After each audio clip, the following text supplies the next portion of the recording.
Hello everyone, welcome to learn अभी extra. I am Shivani Chauhan. इस video में हम लोग देखेंगे क्लास 7 साइंस की बुक का चैप्टर 2 न्यूट्रिशन इन एनिमल्स के नोट्स देखने वाले हैं। चैप्टर ऑलरेडी कवर्ड है, तो ये सारे के सारे जो टॉपिक्स हैं एनिमल न्यूट्रिशन, ये सब हम लोग कवर करेंगे। तो एनिमल न्यूट्रिशन क्या होता है, एनिमल न्यूट्रिशन में आता क्या क्या है। तो ये देखिए, ये काफ़ी सारे एनिमल्स होते हैं। एनिमल्स को न्यूट्रिएंट की ज़रूरत होती है। देखो जूते पहन रखे हैं इसने पिग ने। एनिमल को न्यूट्रिएंट्स की ज़रूरत होती है। किस किस की न्यूट्रिएंट रिक्वायरमेंट होती हैं, ठीक है। न्यूट्रिशन में किस तरीके से वो खाना खाते हैं, जिस तरीके से खाना खाया जाता है उसको हम लोग बोलते हैं मोड ऑफ इनटेक, कि भाई कैसे वो खाना खाते हैं। और यूटिलाइजेशन बाय द बॉडी, तो बॉडी यूटिलाइज कैसे करती है उस खाने को। तो एनिमल न्यूट्रिशन में ये 3 पॉइंट्स आते हैं। क्या क्या आता है? न्यूट्रिशनल रिक्वायरमेंट, कि किस किस न्यूट्रिएंट की रिक्वायरमेंट है, किस तरीके से खाना वो खा रहे हैं। Mode of intake and utilization by the body, body जो खाना खा रहे हैं बॉडी उसको कैसे यूटिलाइज कर रही है। तो देखते हैं असेंशियल न्यूट्रिएंट्स कौन कौन से होते हैं पहले। तो काफ़ी सारे न्यूट्रिएंट्स हैं जो हमारी बॉडी के लिए बहुत ज़्यादा ज़रूरी है, जैसे कि कार्बोहाइड्रेट्स, ये इंपॉर्टेंट है, याद करना है। Carbohydrates, fats, proteins, vitamins and minerals. तो ये सारे के सारे जो न्यूट्रिएंट्स हैं ये हमारी बॉडी के लिए बहुत ज़्यादा ज़रूरी हैं। Carbohydrates, fats, proteins, vitamins and minerals. तो किस किस से हम लोग को मिलते हैं? कैरेट से हम लोग को बहुत सारे विटामिन्स मिलते हैं, और हमें पपाया से, मीट से, इन सारे के सारे खाने की चीज़ों से हमें ये बहुत सारे न्यूट्रिएंट्स मिल जाते हैं। अब चैप्टर में आपका आता है डाइजेशन।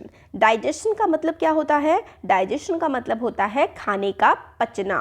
तो क्या प्रोसेस क्या होता है डाइजेशन का? Breaking down of complex food to simpler substances. जब कॉम्प्लेक्स खाना सिंपल सब्सटेंसेस में ब्रेक डाउन होता है, टूट जाता है, तो उसी प्रोसेस को हम लोग डाइजेशन कहते हैं।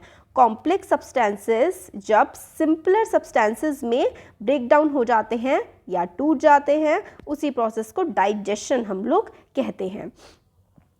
तो ठीक है। The mode of intake of food very in different organisms. तो किस तरीके से खाना खाते हैं ऑर्गेनिजम्स, वो वेरी करता है। हम लोग तो मुंह से, इंसान जो है मुंह में लेता है, चबाता है। हर जानवर अलग अलग तरीके से खाना खाता है, तो अलग अलग मोड्स होते हैं खाना खाने के।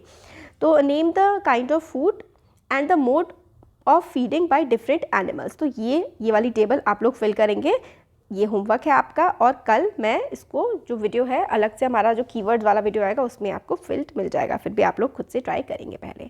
अब न्यूट्रिशन इन स्टारफिश। तो स्टारफिश का जो न्यूट्रिशन होता है वो किस तरीके से स्टारफिश अपना न्यूट्रिशन लेती है। तो starfish feeds on animals covered by hard shells. तो स्टारफिश क्या करती है? फीड करती है, यानी कि खाना खाती है। किनको अपना खाना बनाती है? ऐसे एनिमल्स को जो हार्ड शेल से, मतलब कड़ा कड़ा सा शेल होता है उनके बाहर, उससे कवर होते हैं, ऐसे जानवरों को खाती है starfish. Starfish pops out its stomach through its mouth to eat the soft animal inside the shell. तो क्या करती है स्टारफिश?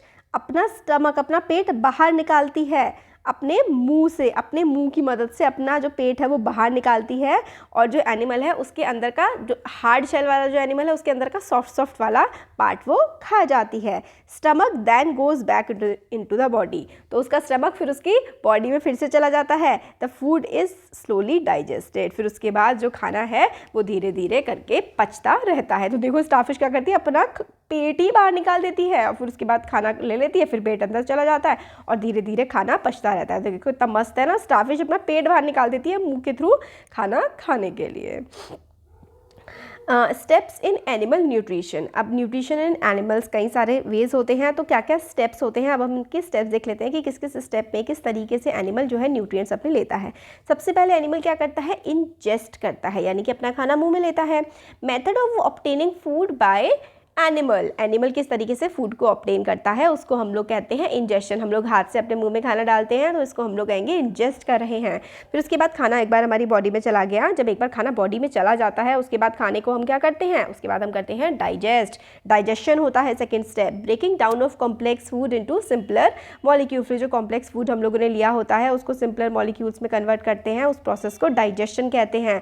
फिर होता है absorption, taking of digested food particles into the blood. तो एब्जॉर्प्शन क्या होता है? ये देखो ये कीवर्ड्स भी हैं कि भाई इंजेशन क्या होता है, डाइजेशन क्या होता है, एब्जॉर्प्शन क्या होता है।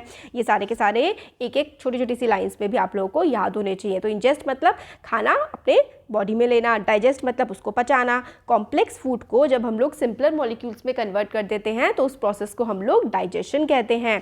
फिर आता है absorption, taking of digested food particles into blood. तो डाइजेस्ट पचे हुए जो फूड पार्टिकल्स हैं उसको जब हम अपने ब्लड में लेकर के जाते हैं तो उस प्रोसेस को हम लोग एब्जॉर्प्शन कहते हैं। एसिमिलेशन का मतलब होता है घुल जाना। तो utilization of digested food for energy and materials essential for the body. तो एसिमिलेशन का मतलब होता है तो जो खाना हम लोगों ने डाइजेस्ट किया है उससे हमें जो एनर्जी मिली है उसको हमारी बॉडी इस्तेमाल कर लेती है, उसको एसिमिलेशन कहते हैं। इजेशन मतलब removal of waste from body. तो बॉडी में जो वेस्ट बचता है पॉटी टॉयलेट वो इजेशन यानी कि बाहर निकल जाता है। तो removal of waste from the body इसको हम लोग इजेशन बोलते हैं। तो ये 5 स्टेप्स होते हैं किसी भी एनिमल के न्यूट्रिशन के लिए, बहुत इंपॉर्टेंट है, आप लोग इसको नोट कर लीजिए। आगे देखिए किस तरीके से ये टाइगर खाना खा रहा है। इसके सैलिवरी ग्लैंड्स, सैलिवरी ग्लैंड्स क्या होता है, जो हमारे मुंह में थूक होता है फिर वो चबाने में हमारे मदद करता है। जैसे दांत से हम चबाते हैं उसके बाद हमारा खाना घुल जाता है, वो सलाइवा की वजह से, थूक की वजह से होता है। फिर एसोफोगस, इस तरीके से जो नली जाती है फूड पाइप, फिर स्टमक में खाना जाता है, स्मॉल इंटेस्टाइन, फिर लार्ज इंटेस्टाइन, ऐसे करके खाना ट्रैवल करता है। ह्यूमन डाइजेस्टिव सिस्टम बहुत इंपॉर्टेंट है, आप लोगों से एग्जाम में बनाने के लिए आता है ये कि भाई ड्रॉ ह्यूमन डाइजेस्टिव सिस्टम। तो हमारे डाइजेस्टिव सिस्टम के क्या क्या ऑर्गन्स होते हैं, तो देखो टंग, ठीक है, क्या क्या ऑर्गन, जीभ सबसे पहले, ठीक है, फिर हमारा जो मुंह होता है, फिर ये हमारा फायरेक्स आता है, यहाँ पर एक नली सी जाती है, फिर एसोफेगस ये जो फूड पाइप, ठीक है, फिर स्टमक आता है, फिर हमारे लिवर होता है, gall bladder, pancreas, small intestine, large intestine, rectum और एनस। तो ये हमारा पूरा डाइजेस्टिव सिस्टम होता है। इन सबके फंक्शंस जो हैं अभी हम लोग को ज़्यादा नहीं पढ़ने हैं, थोड़े बहुत पढ़ने हैं, वो हम देखेंगे। इसका आगे का आप लोग जो फंक्शंस प्रॉपर है वो थोड़ा 8th क्लास में फिर 10th क्लास में पढ़ेंगे। तो याद कर लेना है, इसको बनाना भी सीखना है। तो क्या क्या है, टंग, माउथ, लायरेक्स, फिर उसके बाद एसोफेगस और liver, gall bladder, stomach, pancreas, small intestine, large intestine, rectum और एनस। ये हमारा ह्यूमन डाइजेस्टिव सिस्टम होता है। अब पार्ट्स पूरे अच्छे से देखते हैं कि पार्ट्स क्या क्या होते हैं डाइजेस्टिव सिस्टम के। Food passes through a continuous canal called digestive tract. तो एक पूरा कंटिन्यूस कैनाल ये जो होता है इससे फूड पास होता है, इसको हम लोग डाइजेस्टिव ट्रैक्ट कहते हैं। डाइजेस्टिव ट्रैक्ट में क्या क्या आता है, हमारा मुंह, हमारा माउथ, फिर उसके बाद बकल कैविटी, ये वाला जो पार्ट होता है बकल कैविटी आती है, फिर उसके बाद फूड पाइप नीचे की तरफ जाता है जिसको हम एसोफेगस भी कहते हैं, फिर स्टमक होता है, फिर स्मॉल इंटेस्टाइन, फिर लार्ज इंटेस्टाइन और फिर रेक्टम और फिर एनस। तो ये हमारे डाइजेस्टिव ट्रैक होता है। तो डाइजेस्टिव ट्रैक में क्या क्या आता है, ये सारी की सारी चीज़ें हमारे डाइजेस्टिव ट्रैक में आती हैं। Glands associated with the alimentary canal, ये पूरा का पूरा ये जो हमारा एलिमेंट्री कैनाल होता है इससे क्या कौन कौन से हमारे ग्लैंड्स होते हैं, सेलिवरी ग्लैंड्स जो थूक बनाने का काम करता है। फिर आता है liver, pancreas, gall bladder. This is very important, ये वाली जो चीज़ है ना कि कौन कौन से ग्लैंड एसोसिएटेड होते हैं एलिमेंट्री कैनाल से, तो ये होते हैं हमारे सेलिवरी ग्लैंड्स और फिर उसके बाद लिवर, पेनक्रियाज, गॉल ब्लैडर। फिर हमारा माउथ किस तरीके से, we intake food through mouth, हम लोग खाना अपने मुंह से खाते हैं, हम उसको चबाते हैं। We chew the food with teeth and break the food mechanically into smaller pieces, हम लोग खाना खाते हैं उसको चबाते हैं और छोटे छोटे पार्टिकल्स में उसको तोड़ देते हैं। There are 2 sets of teeth, 2 set of teeth होते हैं, एक होते हैं मिल्क टीथ जो 20 होते हैं नंबर में, the first set of teeth जैसे छोटे बच्चों के आते हैं, फिर उसके बाद वो टूट जाते हैं, फिर उसके बाद आते हैं परमानेंट टीथ जो कि 32 होते हैं नंबर में, ठीक है, छोटे बच्चों के आते हैं फिर वो टूट जाते हैं, फिर बड़े 32 दांत आते हैं जब हम बड़े होते हैं। तो हमारे टीथ के बारे में देखो क्या क्या है, functions of each teeth, her teeth का फंक्शन अगर हम देखें तो यहाँ पे देखो बिल्कुल ये हमारे प्री मोलर्स होते हैं साइड वाले, आप अपने मुंह में देख लीजिए और इनकी पोजीशन ये है, इधर वाले प्री मोलर्स होते हैं, ये वाले कैनाइन होते हैं, फिर ये यहाँ से लेकर के यहाँ तक हमारे इंसीजर्स होते हैं, फिर ये वाला कैनाइन हो गया, ये मोलर्स हो गया और ये हो गया हमारे प्री मोलर्स। तो ये वाला जो फिगर है आप बिल्कुल अच्छे से अपने दांत में लगा करके देख सकते हैं कि कैसे कैसे कहाँ कहाँ पर है।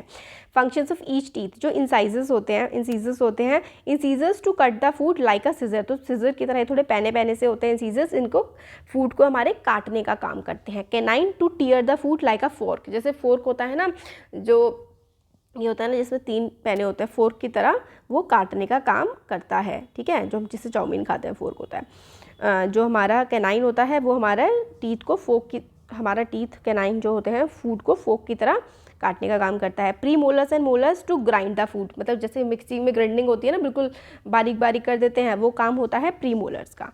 तो ये ठीक है, ये अब एडल्ट में इस तरीके से दांतों का नंबर होता है, ये इतना इंपॉर्टेंट, ये डेंटल फॉर्मूला होता है। ये इंसीजर्स, कैनाइन और प्रीमोलर्स का काम यहाँ पर आप लोग को याद रखना है।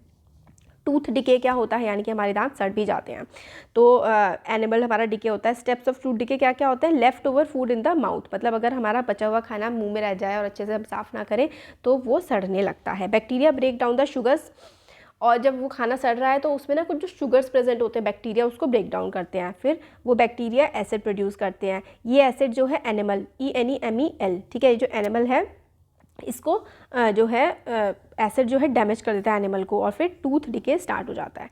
तो एनिमल डिके होता है, फिर एडवांस डिके, फिर डिके जो है डेंटिन हो जाता है, फिर डिके इन पल्प, पूरा का पूरा जो आपका वो पिंक पिंक कलर का है वो भी डिके होने लगता है, दांत में होता है ना ऊपर। ये स्टेज जो है पेनफुल नहीं होती, जो एनिमल स्टार्टिंग में डिके होता है, फिर उसके बाद जब ज़्यादा डिके होने लगता है, डिके मतलब ज़्यादा सड़ने लगता है दांत, तो फिर दर्द भी होने लगता है। तो जो हमारा खाना रह जाता है, स्पेशली जो मीठी चीज़ें होती हैं, तभी तो कहते हैं कि ज़्यादा मीठी चीज़ें खाने से दांत खराब हो जाते हैं, क्योंकि वो लेफ्ट ओवर रह जाते हैं, बैक्टीरिया एक्ट करते हैं, एसिड प्रोड्यूस करते हैं, हमारे दांत को सड़ाने लगते हैं। अब दांत के बारे में देख लिया हमने कि दांत हमारे चबाते हैं और क्या क्या करते हैं, कौन कौन सा दांत, वो भी देख लिया। जीभ, टंग होती है, मस्कुलर ऑर्गन होता है माउथ का, मसल्स से बनी हुई होती है। टंग किससे बनी होती है, टंग में कोई भी हड्डियां नहीं होती है, टंग में पूरी की पूरी मसल्स होती है। मस्कुलर ऑर्गन होता है covered with moist pink tissue, mucosa, ठीक है, मुकोसा मॉइस्ट सा गीला गिला सा पिंक कलर का टिश्यू होता है, उससे कवर्ड होता है। Tiny bumps called papillae present, इसमें छोटे छोटे से बम्प्स होते हैं, छोटे छोटे से दाने दाने से नहीं होते हमारी टंग पे, उसको पैपिला बोलते हैं। Thousands of taste buds cover papillae, बहुत सारे टेस्ट बर्ड होते हैं हमारी टंग में। टेस्ट बर्ड कुछ, क्योंकि हम चीज़ कड़वी खाते हैं तो भी हमें पता लग जाता है, मीठी खट्टी तीखी कोई भी चीज़ होती है सब पता लग जाता है। इसका मतलब हमारी जो टंग होती है, हमारी जीभ में बहुत सारे टेस्ट बर्ड्स प्रेजेंट होते हैं, ठीक है। अब इसके टंग के फंक्शन क्या क्या होते हैं, टेस्ट का पता करना, सलाइवा, थूक और मतलब खाने में सलाइवा को मिक्स कर देना, और हमें खाने को चबाने के बाद, ठीक है, क्योंकि जो टंग है वो सलाइवा प्रोड्यूस करती है, तो खाने की मिक्सिंग इजीली हो जाती है और फूड पाइप से वो आगे ट्रैवल हो जाता है, और हम जो बात कर पाते हैं ना वो भी जीभ की वजह से ही कर पाते हैं। Taste areas of the human tongue, human tongue में टेस्ट एरिया क्या क्या होता है, कहाँ कहाँ से आप लोग टेस्ट करते हैं। तो सबसे पीछे वाला बिटर यानी कि कड़वी चीज़ टेस्ट करता है, उसके आगे वाला सोर खट्टी चीज़ें, इसके ये वाला सॉल्ट, इधर भी सॉल्ट, और बीच में जो सबसे आगे आपकी जो जीभ लप आती है ना, सबसे टिप वाली टंग वो स्वीट होती है, और इधर इधर वाला खट्टा और पीछे वाला बिटर यानी कि कड़वा। स्वीट होता है at the tip of the टंग, बिल्कुल टिप पर। सॉल्ट होता है साइड में, फ्रंट साइड में टंग के। सोर फ्रंट से पीछे की तरफ जो खट्टा, और बिटर बैक ऑफ द टंग, हम लोगों को कड़वी चीज़ें जो हैं वो टेस्ट कर से समझ में आती हैं पीछे वाली टंग से। टेस्ट बड्स हम लोगों को टेस्ट करने में हेल्प करते हैं, और ये सोचो रिप्लेस्ड एवरी 2 वीक्स, हर 2 हफ्ते में ये बदल भी जाते हैं हमारी बॉडी में। Average person has 10,000 taste bud, तो हर एक जो पर्सन होता है उसके बॉडी पे लगभग 10,000 टेस्ट बर्ड्स होती हैं। Smoking reduces the number of taste birds, तो स्मोकिंग जो लोग सिगरेट वगैरह पीते हैं उनकी टेस्ट बर्ड्स कम हो जाती हैं। टंग प्रॉब्लम देखिए, कई सारी बीमारियां भी हो जाती हैं टंग में, सोर्स, स्क्वर्लिंग, tongue cancer, tongue ulcers. Most of the tongue problem can be prevented by oral hygiene, अगर आप अपनी जीभ का ध्यान रखेंगे अच्छे से तो टंग प्रॉब्लम्स नहीं होंगी। अब आता है ऑयसोफेगस, ऑयसोफेगस जो है हम फूड पाइप से आगे आ गए हैं, ये देखिए फूड जाता है ऑयसोफेगस के थ्रू, फूड पाइप के through. From the mouth food enters the oesophagus, mouth से नली की तरफ जाता है, उसको ऑयसोफेगस कहते हैं। ये लगभग कितनी लंबी होती है, 22 to 25 सेंटीमीटर लॉन्ग ये होती है। दिस इज इंपॉर्टेंट, आप लोगों को याद रखना है कि लेंथ क्या होती है ऑयसोफेगस की, 22 से लेकर के 25 सेंटीमीटर लॉन्ग होती है। मस्कुलर होती है, ट्यूब जैसी स्ट्रक्चर होता है इसका। Wave like movement which push the food is called peristalsis. आपको इंपॉर्टेंट है, आप एग्जाम में आ सकता है कि पेरिस्टाल्सिस क्या होता है। तो पेरिस्टाल्सिस क्या होता है, wave like movement which push the food, food को पुश करने के लिए जो मूवमेंट होती है ना ऑयसोफेगस में, उसको हम लोग पेरिस्टाल्सिस कहते हैं। तो अभी हम लोगों ने ऑयसोफेगस देख लिया, अब इसके आगे के जो ऑर्गन से आगे का पार्ट हम लोग नेक्स्ट वीडियो में कवर करेंगे। अगर अच्छा लगा है तो वीडियो को लाइक करिए, चैनल को सब्सक्राइब करिए और शेयर करिए फ्रेंड्स के साथ। Thank you.